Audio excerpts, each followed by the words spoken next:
माननीय गृह मंत्री जी।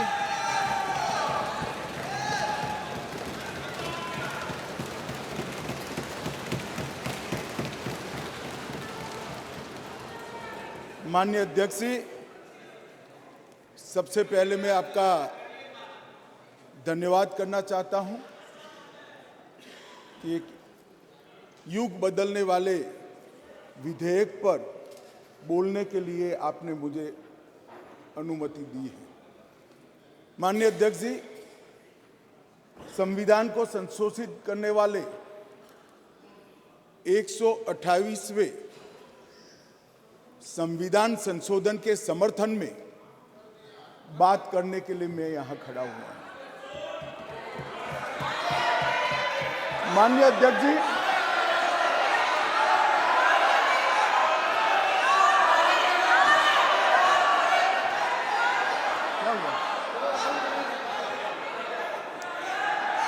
माननीय अध्यक्ष जी, जिसको जाना है डरिए जाने दो मत, डरिए मत। अरे भाई डरो मत। नो, जिसको जाना है जाने दिया। ऐसे क्यों? प्लीज, कोई भी सदन में रुक सकता है, जा सकता है। माननीय प्लीज अध्यक्ष जी, प्लीज, नो। माननीय अध्यक्ष जी,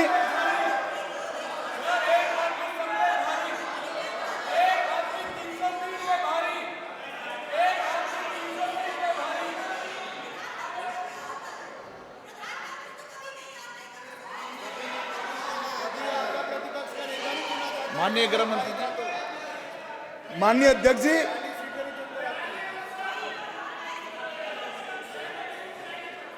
कल का दिन भारतीय संसद के इतिहास में स्वर्ण अक्षरों से लिखा जाएगा।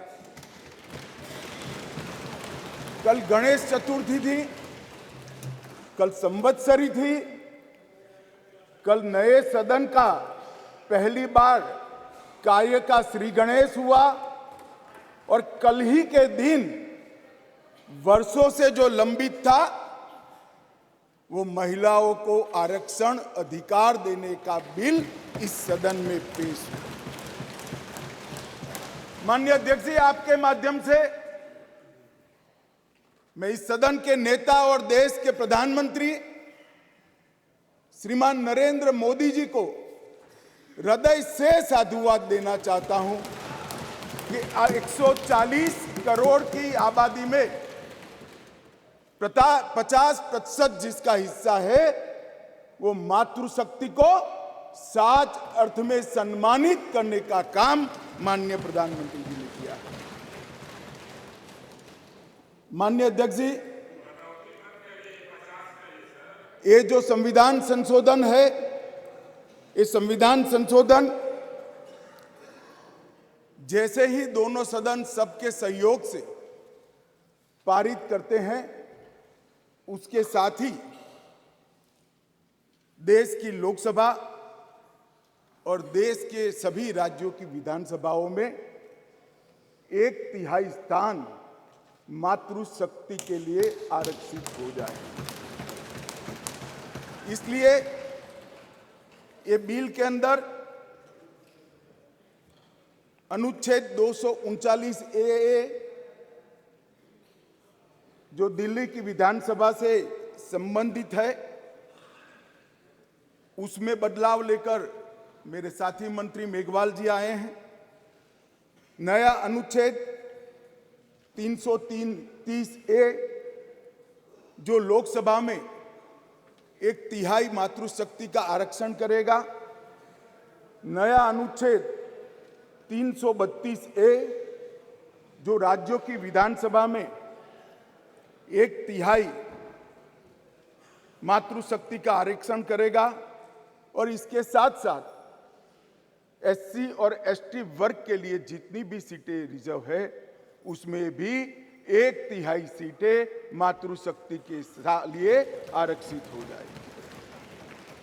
माननीय अध्यक्ष जी, इसके साथ महिलाओं के अधिकार की एक लंबी लड़ाई का अंत हो जाएगा और जिसकी कल्पना इस G20 की बैठक में सम्माननीय नरेंद्र भाई ने समग्र विश्व के सामने रखी वुमन लेड डेवलपमेंट, उसके नए युग के श्री गणेश इसी बिल से होने जा रहे हैं।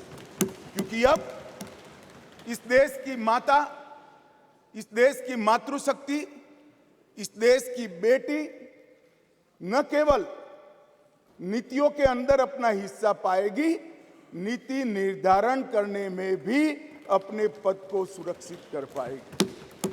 माननीय अध्यक्ष जी, कुछ पार्टी के लिए महिला सशक्तिकरण एक पॉलिटिकल एजेंडा हो सकता है।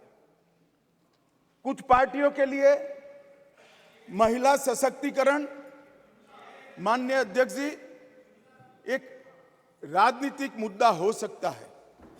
कुछ पार्टियों के लिए महिला सशक्तिकरण का नारा ये चुनाव जीतने का एक हथियार हो सकता है, परंतु मेरी पार्टी और मेरे नेता नरेंद्र मोदी जी के लिए महिला सशक्तिकरण राजनीतिक मुद्दा नहीं है।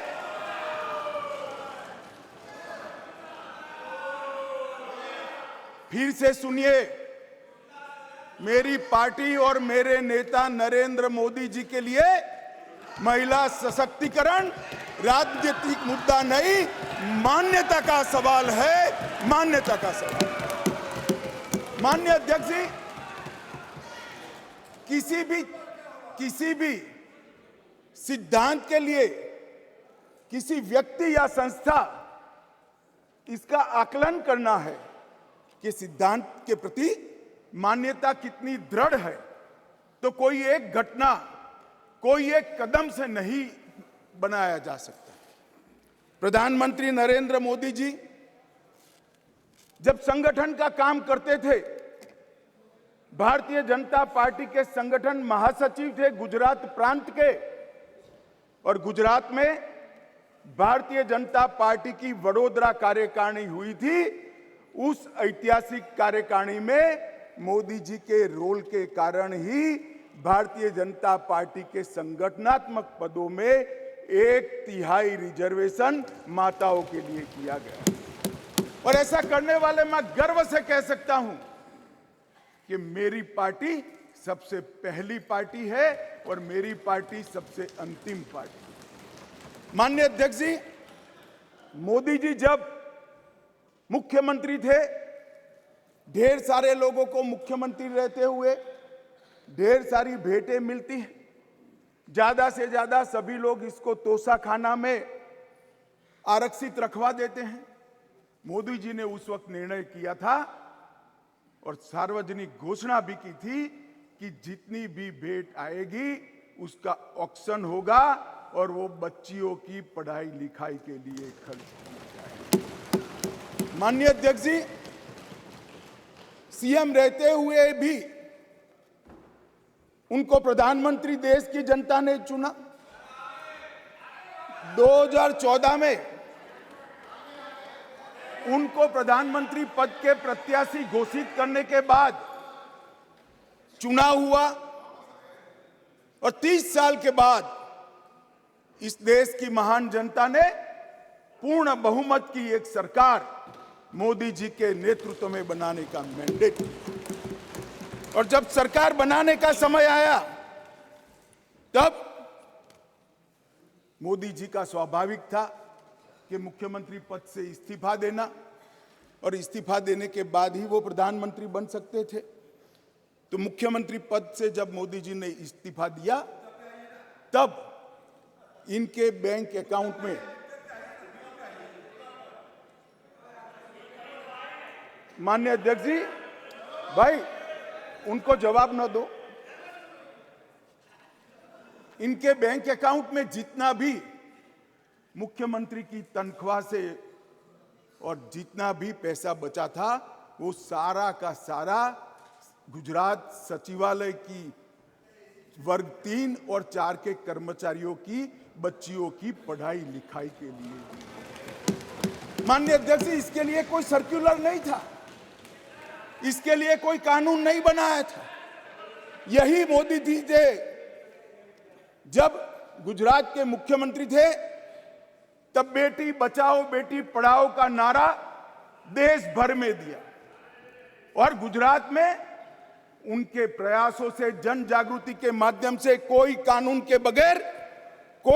के बगैर लिंग अनुपात के अंदर बहुत बड़ा परिवर्तन कर लाखों बेटियों को पृथ्वी पर आने का अधिकार इस नरेंद्र मोदी जी ने दोम धपकी धूप में मई महीने में पटवारी से लेकर मुख्यमंत्री तक पूरी की पूरी सरकार 5 दिनों तक गर्ल चाइल्ड एनरोलमेंट के लिए गांव-गांव में जाती थी। कोई कस्बा ऐसा नहीं होता था जहां पर सरकार के पदाधिकारी नहीं जाते थे।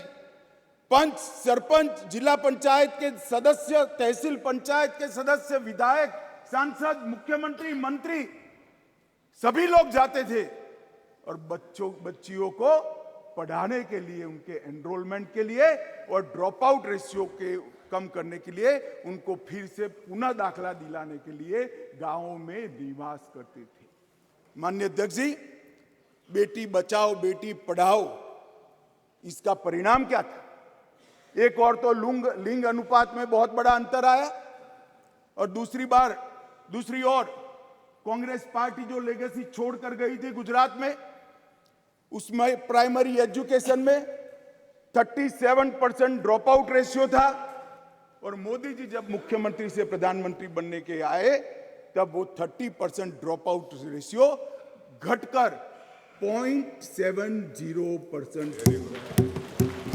माननीय अध्यक्ष जी, इसलिए मैं कहता हूं कि हमारे लिए राजनीतिक मुद्दा नहीं है, हमारी मान्यता का मुद्दा है, हमारे स्वभाव का मुद्दा है, हमारी कार्य संस्कृति का मुद्दा है।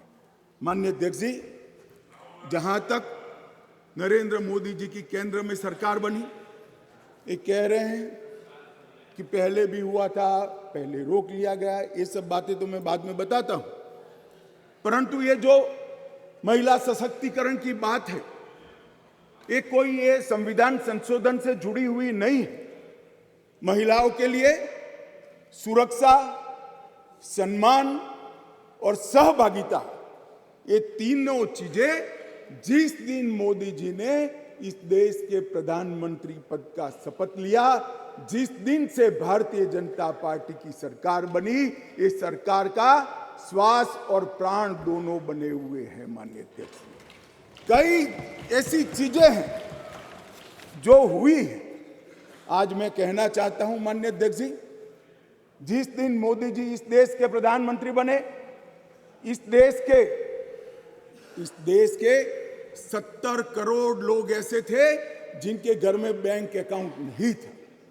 मोदी जी ने जनधन योजना चालू करी, बैंक अकाउंट खोलने का अभियान चालू किया, 52 करोड़ बैंक अकाउंट खोले गए और 52 करोड़ बैंक अकाउंट में से 70% बैंक अकाउंट माताओं के नाम से खोले गए। माननीय अध्यक्ष जी, माताओं के नाम से आज महिला सशक्तिकरण हुआ है। सारी योजनाओं का जो पैसा जा रहा है, माननीय अध्यक्ष जी, किसने 10 मिनट दिए मुझे? आप वहां बैठकर टाइम दोगे? अरे सुनने की आदत डालो भाई, आप वहां बैठकर मुझे टाइम दोगे? माननीय सदस्य प्लीज, मैं मेरी पार्टी के टाइम में बोल रहा हूं। आप कौन फैसला करने वाले होते हैं? माननीय गृह मंत्री जी। माननीय अध्यक्ष जी, आज कोई भी स्कीम का पैसा जाता है तो वो महिला के बैंक अकाउंट के अंदर जाता है। माननीय अध्यक्ष जी, कांग्रेस ने इस देश में 5 दशक से ज्यादा शासन किया। 11 करोड़ परिवार ऐसे थे जहां शौचालय नहीं था। गरीबी हटाओ के नारे दिए, मगर गरीबों की कोई व्यवस्था नहीं कर पाई थी। और जब एक घर में एक शौचालय नहीं होता है तो मान्यवर सबसे ज्यादा तकलीफ युवा बेटी, बहन और मां को होती है। मान्यवर, शौचालय न होने की पीड़ा तो वही जान सकते हैं जिनके घर में युवा बेटी हो और शौचालय न हो।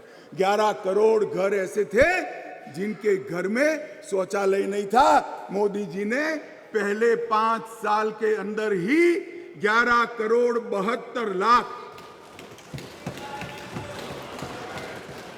सदन की सहमति हो तो इस विधेयक के प्रस्ताव को पारित होने तक और चर्चा होने तक सदन का समय बढ़ाया जाए। माननीय गृह मंत्री जी। मान्यवर, ये 11 करोड़ 72 लाख शौचालय बने, किसका एम्पावरमेंट हुआ? ये 11 करोड़ 72 लाख शौचालय बनने से माताओं का, बहनों का, बेटियों का सम्मान हुआ, उनका सशक्तिकरण हुआ। 10 करोड़ परिवार धुएं से युक्त थे, कंडे और टहनियां जलाकर आंख का नेत्रमणि खत्म हो जाता था, फेफड़े फाइब्रोसिस से भर जाते थे। 10 करोड़ घरों में एलपीजी का मुफ्त कनेक्शन देकर माताओं का सशक्तिकरण करने का काम किया। 3 करोड़ से ज्यादा माताओं को घर दिया, और वो घर माता के नाम से करने का काम हमारे प्रधानमंत्री नरेंद्र मोदी जी। मान्यवर, 12 करोड़ घर ऐसे थे जहां पीने का पानी नहीं था। अब जो समाज के अंदर रहते हैं, जो जमीन को जानते हैं, उनको मालूम है कि घर में पीने का पानी नहीं है तो पीड़ा सबसे ज्यादा किसको होती है, किसको ज्यादा तकलीफ होती है। घर में पीने का पानी नहीं है तो घर की माता को ही तकलीफ होती है। 12 करोड़ परिवारों के घर में नल से जल पहुंचाने का काम नरेंद्र मोदी जी। हर घर के अंदर 80 करोड़ लोगों को हर घर में प्रति व्यक्ति प्रति माह 5 किलो अनाज फ्री ऑफ कॉस्ट देने की शुरुआत की। जब चूल्हा नहीं जलता है ना मान्यवर, बच्चे भूखे रहते हैं, तो सबसे बड़ा चूल्हा तो नहीं जलता है मगर माँ का दिल जलता है। मान्यवर, माँ का दिल जलता है। ये भूखे परिवारों को 5 किलो अनाज प्रति व्यक्ति देने का काम हमारे नेता नरेंद्र मोदी जी ने। 3 करोड़ 18 लाख सुकन्या समृद्धि खाते खोले। मान्यवर, 3 करोड़ महिलाओं को मातृवंदना योजना के तहत फायदा पहुंचाया।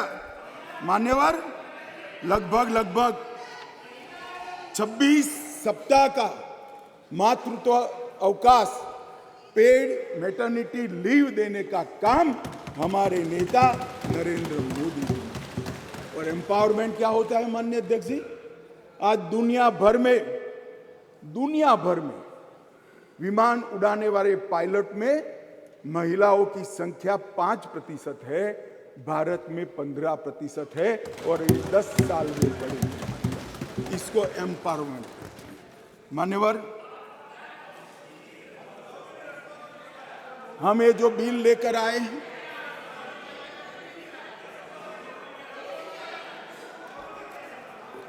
मान्यवर, ये जो बिल लेकर हम आए हैं, कई सारी साथी महिला सांसदों ने कहा कि महिला को रिजर्वेशन देकर नीचा नहीं दिखाना चाहिए, महिला भी उतनी ही सशक्त है जितना पुरुष सशक्त है। मैं आपसे एक कदम आगे जाता हूं, महिला पुरुष से भी ज्यादा सशक्त है, महिला पुरुष से भी ज्यादा है। मगर समाज व्यवस्था ऐसी बनी है जिसके अंदर इस आरक्षण से अब डिसीजन मेकिंग में, पॉलिसी मेकिंग के अंदर महिलाओं की भागीदारी सुनिश्चित कर दी जाएगी।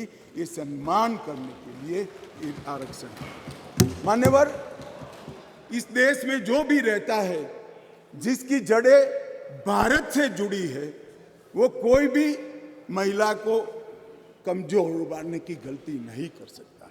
मान्यवर, दुर्गा, सरस्वती और लक्ष्मी 3 स्वरूप है देवियों के। दुर्गा शक्ति का स्वरूप है, सरस्वती विद्या का स्वरूप है, और लक्ष्मी ऐश्वर्य का, वैभव का स्वरूप है। ये तीनों स्वरूपों में हमारे पुरखों ने, हमारी संस्कृति ने मां की ही कल्पना की है, कहीं और किसी की कल्पना नहीं। मान्यवर, मगर प्रॉब्लम क्या है? प्रश्न क्या है? जड़ें भारत से नहीं जुड़ी है। मैं कहना नहीं चाहता जड़ें कहां जुड़ी है। जड़ें अगर भारत से जुड़ी है तो तकलीफ नहीं पड़ती। मान्यवर, मैं आज आपको कहना चाहता हूं, हजारों वर्ष से हमारे सांस्कृतिक प्रवाह और हजारों वर्ष के हमारे देश के इतिहास के अंदर कई सारी ज्ञान की नई नई विधाएं और ज्ञान के नए नए आयाम हुए हैं। कहीं वेदों की ऋचा है, कहीं उपनिषदों के मंत्र हैं, कभी पुराणों के श्लोक पढ़े हैं। ऋग्वेद के कुल 422 मंत्रों में महिलाओं का महिमा मंडन करने का काम हमारे ऋषियों ने किया है। वेदों की रचना में योगदान देने वालों में गार्गी, मैत्रेयी, घोषा, विश्वम्भरा, श्रद्धा, संध्या, देवयानी, सची, अदिति, लोपामुद्रा, ये सारी माताओं ने वेदों को संवेदना से परिपूर्ण कर कर समग्र चराचर की चिंता करने वाली हैं। माननीय अध्यक्ष जी, कहा जाता है अदिति को इंद्र की मां कहा जाता है। मान्यवर, अदिति चारों वेदों में पारंगत थी और चारों वेदों को पूर्ण करने में उन्होंने बहुत बड़ी भूमिका निभाई।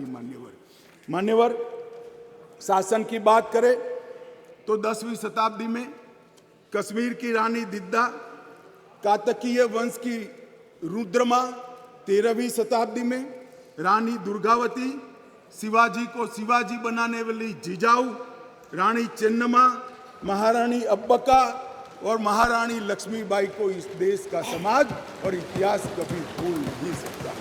मान्यवर, शिक्षा और समाज सेवा के क्षेत्र में गार्गी, मैत्रेयी, सुलभा, वड़वा, प्रतिथेयी, अरुंधति और सावित्रीबाई फुले ने इस समाज को संपूर्ण बनाने के लिए अपना योगदान दिया। हमें बिल जो लेकर आए हैं मान्यवर, ये भाव से लेकर नहीं आए। एक प्रकार की समाज व्यवस्था बनी है और समाज व्यवस्था में एक क्षति है। एक क्षति को सुधारने के लिए, महिलाओं को प्रतिभागिता बढ़ाने के लिए, उनका सम्मान करने के लिए 50% आरक्षण लेकर आज हम यहां पर आए हैं। मान्यवर, जहां तक ढेर सारे लोगों ने अलग अलग प्रकार की बातें की हैं मान्यवर, मैं आज यहाँ कुछ चीज़ों का जवाब भी जरूर देना चाहूँगा। मैं इससे पहले स्पष्ट कर देता हूँ, कोई ये जवाब को अपने दिल से न लगा ले। मैं किसी भी दल के खिलाफ बोलना नहीं चाहता। बहुत मौके आएंगे जहां राजनीतिक उत्तर देने की जरूरत होगी, दमखम के साथ देंगे, डट कर देंगे। परंतु एक ऐसा मौका है जिसमें ये सदन ने समग्र देश को ही नहीं मान्यवर, आपके माध्यम से समग्र विश्व को ये संदेश देने की जरूरत है कि मोदी जी ने जिसकी कल्पना करी, एक वुमन लेड डेवलपमेंट के लिए पूरा सदन एक मत। मान्यवर, मगर कुछ चीजें यहां कही गई है, इसलिए मेरा बहुत जरूरी है कि इसकी स्पष्टता कर दी जाए।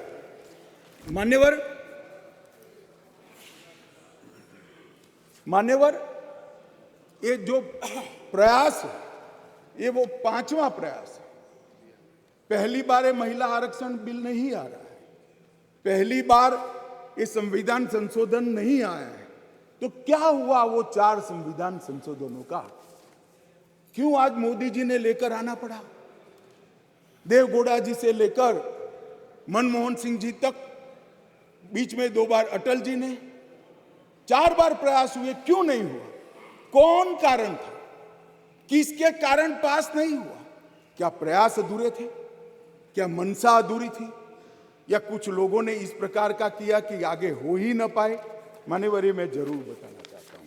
मान्यवर, सबसे पहले इस संविधान संशोधन विधेयक 81वें संशोधन विधेयक के रूप में 12 सितंबर 1996 में आया, देवगौड़ा जी लाए। मुझे कोई आपत्ति नहीं है भाई, इसका पूरा यश कांग्रेस पार्टी में के अकाउंट में डालना है तो डाल दीजिए, आप भी वोट दे दीजिए, सहमति दे दीजिए, अपने आप आपको वोट मिल जाएगा। परंतु मैं जो स्थिति है, जो सच्चाई है, वो देश की करोड़ों माताओं बहनों को बताना चाहता हूं। ये विधेयक को पहली बार लेकर आए एचडी देवगौड़ा प्रधानमंत्री जी थे, तब ये सरकार लेकर आई। मान्यवर, उस वक्त कांग्रेस पार्टी विपक्ष में बैठा करती थी। देवगौड़ा जी की नहीं, और उनके ही कारण गिर गई थी, सरकार में नहीं थे, सरकार में नहीं थे। अरे बैठो यार। मान्यवर, विधेयक सदन में रखने के बाद विधेयक को गीता मुखर्जी की अध्यक्षता में एक संयुक्त समिति को दे दिया गया और संयुक्त समिति ने 9 दिसंबर 1996 को अपनी रिपोर्ट दे दी, परंतु दुर्भाग्य से विधेयक कभी सदन तक पहुंच नहीं पाया, आया ही नहीं।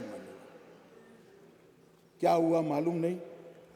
और जब 11वीं लोकसभा का विघटन हो गया तो अनुच्छेद 107 के तहत इस विधेयक को लैप्स माना गया और विधेयक वही चला गया। मान्यवर, फिर अटल जी प्रधानमंत्री बने। 14 दिसंबर 1998 में 84वां संविधान संशोधन विधेयक आया और ये विधेयक 12वीं लोकसभा के विघटन के साथ समाप्त हो गया, क्योंकि इसको पेश ही नहीं करने दिया। कुछ दृश्य हुए थे इस सदन में, मैं बोलना नहीं चाहता। अडवाणी जी के हाथ से बिल छीन लिए गए। नहीं, वो ठीक है।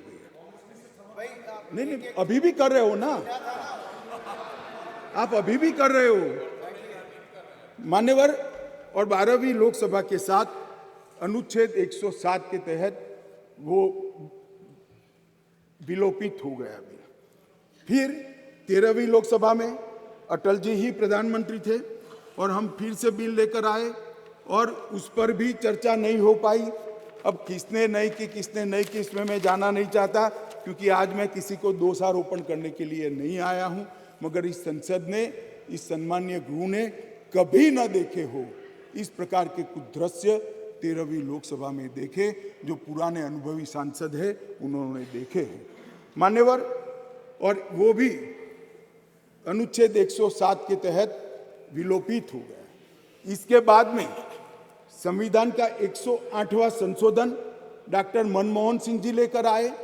मनमोहन सिंह जी संशोधन लेकर आए, वो पहले राज्यसभा में रखा, राज्यसभा में संशोधन पारित हुआ, उसके बाद में लोकसभा में लाने का मौका ही नहीं हुआ और वो विधेयक भी विलोपित हो गया। तो कल जो मैं कहता था अधीर रंजन जी कि विधेयक, आपने कहा कि विधेयक अभी लंबित है, लंबित नहीं है, जिंदा नहीं है, जीवित भी नहीं है। बैठ जाओ, मैं समझा देता हूं। आप बैठ जाइए, मैं समझा देता हूं। मान्यवर, जब लोकसभा का विघटन होता है, लोकसभा जब विघटित हो जाती है तो अनुच्छेद 107 के तहत लंबित विधेयक जितने भी है वो विलोपित हो जाते हैं, यहां पर नहीं रहते। नहीं, कल उन्होंने सवाल किया था कि विधेयक क्यों फिर से लाना पड़ा। हमारा विधेयक पड़ा है, नहीं पड़ा है, इसलिए विधेयक फिर से लाना।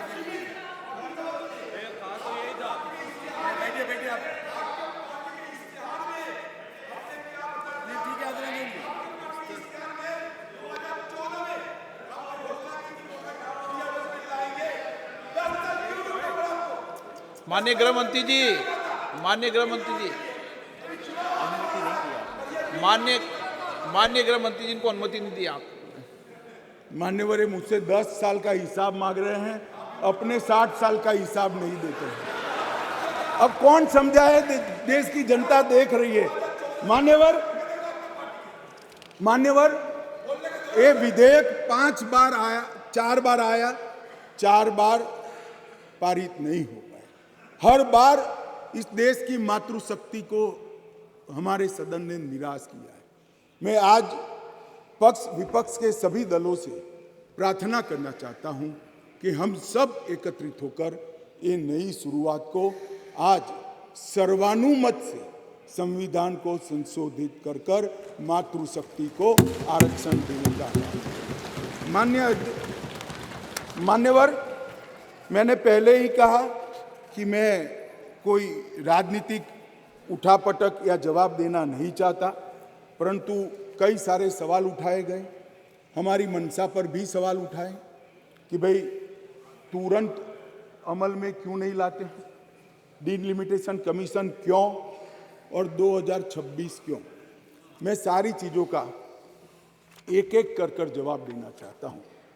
माननीय अध्यक्ष जी, पार्लियामेंट में रिजर्वेशन की जो प्रोविज़न है वो आर्टिकल 330 में है और ये इसी तरह से विधानसभाओं में आरक्षण का जो प्रावधान है ये आर्टिकल 332 में है। ये दोनों रिजर्वेशन अनुसूचित जाति और जनजाति को लागू होती है, दोनों को लागू होती है। मान्यवर, अभी बहुत सारे सवाल उठाए गए, ओबीसी क्यों नहीं, डिलिमिटेशन कमीशन क्यों और क्यों इतनी देरी कर रहे हैं। मैं सारों के जवाब देना चाहता हूं। सबसे पहला जवाब इस बात का है कि अभी जो विद्यमान संविधान है उसमें 3 कैटेगरी के सांसद यहां चुनकर आते हैं। एक सामान्य कैटेगरी से आते हैं जिसमें हमारे ओबीसी भाई भी होते हैं, बहनें भी होती हैं। दूसरा एससी कैटेगरी से आते हैं और तीसरा एसटी कैटेगरी। अभी ये 3 ही कैटेगरी उपलब्ध है मान्यवर। ये तीनों कैटेगरी में हमने 33% रिजर्वेशन माताओं का कर दिया है। और जहां तक सवाल है कि ऐसा क्यों किया, जो आगे मैंने कहा कि डिलिमिटेशन कमीशन क्यों बनाया, प्रोविजन क्यों रखा है और 2026 क्यों, मैं अब इस पर आता हूं मान्यवर। अभी जो संविधान संशोधन आया है इसमें आर्टिकल 330A और आर्टिकल 332A इसके माध्यम से वुमेन रिजर्वेशन का प्रोविजन हमने किया है और इसी के साथ साथ तीनों कैटेगरी में, सामान्य कैटेगरी में, एससी कैटेगरी में और एसटी कैटेगरी में वर्टिकल रिजर्वेशन देकर 1/3 सीटों को महिलाओं के लिए, माताओं के लिए आरक्षित करने का काम ये संविधान संशोधन जो मेघवाल जी लाए हैं उसको लेकर आए हैं। मान्यवर, अब डिलिमिटेशन कमीशन को पहले हम समझ लें। डिलिमिटेशन कमीशन हमारे देश की चुनाव प्रक्रिया को निर्धारित करने वाली एक महत्वपूर्ण इकाई का कानूनी प्रावधान है और वो अपॉइंटमेंट से होती है, मगर वो क्वासा जुडिशियल प्रोसीडिंग्स होते हैं। इसकी अध्यक्षता सुप्रीम कोर्ट के रिटायर्ड जज करते हैं। इसके अंदर चुनाव आयुक्त के एक प्रतिनिधि भी होते हैं और भी 2-3 संस्थाओं के प्रतिनिधि होते हैं जो चुनाव की प्रक्रिया के साथ जुड़े हुए होते हैं और इसके कानून के तहत सभी मान्य राजनीतिक दलों के एक सदस्य भी उस डिलिमिटेशन कमीशन के मेंबर होते हैं। अब 1/3 मान्यवर 1/3 सीटों का रिजर्वेशन करना है तो वो सीटों कौन तय करेगा?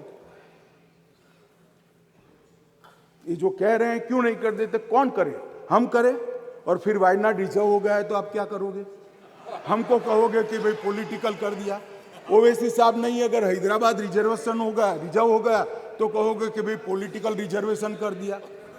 इसलिए ये बहुत अच्छा है कि ये डिलिमिटेशन कमीशन जो क्वासा जुडिशियल प्रोसीडिंग से चलता है, हर राज्य में जाकर, हर क्षेत्र में जाकर ओपन हियरिंग देकर ट्रांसपेरेंट पद्धति से इसका नीति निर्धारण करता है, वो डिलिमिटेशन कमीशन से इसका निर्धारण हो। इसके पीछे केवल और केवल पारदर्शिता का ही सवाल है मान्यवर। कोई पक्षापक्षी नहीं होनी चाहिए। और मान्यवर, मैं इतना ही कहना चाहता हूं कि कुछ लोगों ने आज सोशल मीडिया में भूमिका बनाना शुरू की है। हालांकि बहुत मुझे अच्छा लगा, सबको मैंने सुना है, सबने समर्थन करने का अपने भाषणों के अंदर वादा किया है, परंतु सोशल मीडिया में कुछ लोग भूमिका बना रहे हैं कि भाई इस विधेयक को इसलिए समर्थन न करो कि इसमें डिलिमिटेशन कमीशन का है और अभी के चुनाव में नहीं होगा। कुछ लोग कह रहे हैं इसमें ओबीसी आरक्षण नहीं है, मुस्लिम आरक्षण नहीं, इसलिए समर्थन न करो। मैं अलग कहता हूँ, अब समर्थन नहीं करोगे तो क्या जल्दी आरक्षण आ जाएगा? तो भी 29 के बाद आएगा। समर्थन कर दो, गारंटी हो गई। फिर जो सरकार आएगी उसमें जो बदलाव करेगी वो भी होगा। एक बार श्री गणेश तो करो, गणेश चतुर्थी के दिन ये संविधान संशोधन विधेयक आया, एक बार शुरुआत करनी चाहिए और एक बार शुरुआत करें, उसके बाद पहला डिलिमिटेशन कमीशन।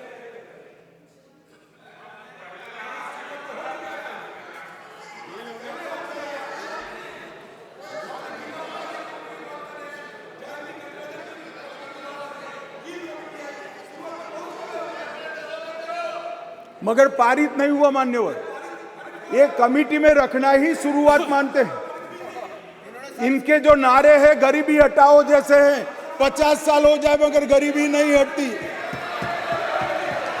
हम ऐसे नहीं है मान्यवर, हम तो जो कहते हैं मोदी जी के नेतृत्व में जो कहा जाता है वो किया जाता है। मान्यवर, इससे कोई देरी नहीं होनी है। चुनाव के बाद तुरंत ही जनगणना और डिलिमिटेशन दोनों होंगे और बहुत जल्द ये दिन आएगा कि सदन में 1/3 माताएं यहां बैठकर देश के भाग्य को तय करती होगी। मान्यवर, अभी हमारे साथी सांसद अभी चले गए। उन्होंने कहा देश जो लोग चलाते हैं, अब सब लोगों की अपनी अपनी समझ होती है। उन्होंने कहा कि देश जो लोग चलाते हैं उसमें सिर्फ 3 ओबीसी है। अब इनकी समझ है कि देश सेक्रेटरी चलाते हैं, मेरी समझ है देश सरकार चलाती है। मान्यवर, संविधान की स्कीम है, देश की नीतियों का निर्धारण इस देश की कैबिनेट करती है, इस देश की सरकार करती है, इस देश की संसद करती है। और आंकड़े अगर आपको चाहिए तो मैं बता देता हूं, सुनने के लिए आप बैठे नहीं हो। भारतीय जनता पार्टी के सांसद में 29%, 85 सांसद ओबीसी कैटेगरी के हैं। कंपैरिजन करना है तो आ जाइए। और मंत्री भी 29 ओबीसी कैटेगरी के हैं। मान्यवर, सस्ते चुनावी वादे करना और पॉलिटिकल भाषण करना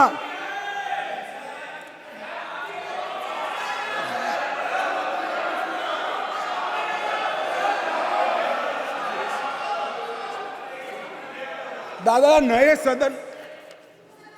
सदन में तो उम्र के हिसाब से कुछ करिए। मान्यवर, बीजेपी के ओबीसी एमएलए 1358 में से 365 है, 27% है। ये सभी ओबीसी का राग आलापने वालों से ज्यादा है। मान्यवर, बीजेपी के ओबीसी एमएलसी 163 में से 65 है, 65 है, 40% है। ये 33% की बात करते हैं। मान्यवर, चुनावी भाषण करना बहुत ठीक है, कोई एनजीओ बनाकर दे देता है, चिट्ठियां आकर पढ़ जाना ठीक है। भैया, मन से पिछड़ा वर्ग का कल्याण करने का काम हमारे नेता नरेंद्र मोदी जी ने किया। नरेंद्र मोदी जी जब पहली बार संसद के अंदर नेता चुने गए और कहा गया उनको भाषण करने के लिए, लिखा हुआ भाषण एक साइड पे रह गया। उन्होंने कहा 2014 में मेरी सरकार दलितों की सरकार है, आदिवासियों की सरकार है, पिछड़ों की सरकार है, महिलाओं की सरकार। और मान्यवर, आज देश के 80 करोड़ गरीबों को घर, शौचालय, बिजली, पानी, दवाई, गैस का सिलेंडर, और खाने के लिए अनाज देने के बाद आज माताओं के लिए 33% आरक्षण नरेंद्र मोदी जी लेकर आए हैं। और मोदी जी ने ये जो वादा किया था, मान्यवर, ये जो वादा किया था वो मोदी जी ने पूरा किया है। और ये सारे जो ओबीसी का राग हड़पते हैं उनको मैं कहना चाहता हूं, आपकी पार्टियों ने कभी ओबीसी प्रधानमंत्री नहीं बनाया, भारतीय जनता पार्टी ने ओबीसी प्रधानमंत्री बनाने का काम। मान्यवर, इसलिए मैं सभी दल के सांसदों को एक विनती करना चाहता हूं, आपको लगता है इसमें कुछ अधूरा है तो कल सुधार लेंगे, मगर हम जो लेकर आए हैं वो महिलाओं के सम्मान की बात है। कृपया उसका समर्थन कीजिए। 4 बार इस संसद को, देश की माताओं को हमने निराश किया है। इस बार राजनीतिक पक्षापक्षी से ऊपर उठकर दलगत राजनीति से ऊपर उठकर हम सब ये विधेयक का समर्थन करें। और यश आपका भी है, हमारा भी है, छोटे से छोटे निर्दलीय सांसद का भी है। ये यश संसद का है, सदन का है। हम सब मिलकर इसको पारित करें, यही मेरा सबसे अनुरोध है।